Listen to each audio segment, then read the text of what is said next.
சரும நோயை துடைக்கும் பண்ணாரி புற்று அம்மன் எப்படின்னு வாங்க தெரிஞ்சுக்கலாம். ஈரோடு மாவட்டத்தின் சத்தியமங்கலம் காடுகளில் குடிகொண்டு தன்னை நாடி வரும் பக்தர்களை காக்கும் மகாசக்திதான் பண்ணாரி மாரியம்மன். இங்கே அன்னை மாரியம்மன் சாந்த ஸ்வரூபியாக கையில் வேல் ஏந்தி தீய சக்திகளை வேரோடு அறுக்கிறாள்.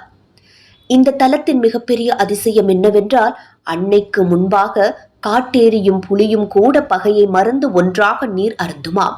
அந்த அளவிற்கு அமைதியும் சக்தியும் நிறைந்த ஸ்தலம் இதுவாகும். இங்கே வழங்கப்படும் புற்றுமண் பிரசாதம் ஒரு மகா மருந்து. தீராத உடல் உபாதைகள், சரும நோய்கள் இருப்பவர்கள் இந்த புற்றுமண்ணை உடலில் பூசிக்கொண்டால் அந்த அன்னை தன் அருளால் அந்த நோய்களை சுவடு தெரியாமல் துடைப்பாள் என்பது பக்தர்களின் அசைக்க முடியாத நம்பிக்கையாக உள்ளது. விவசாயம் செழிக்கவும், கால்நடைகள் நோய் நொடியின்றி வாழவும் இந்த அன்னையே துணை நிற்கிறாள்.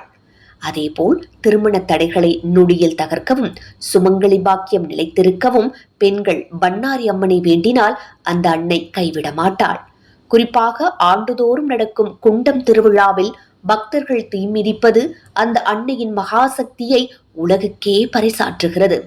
இந்த தாயை ஒரு முறை தரிசிப்போம், நம் வாழ்வின் கவலைகள் யாவையும் அன்னை புசுக்கட்டும்.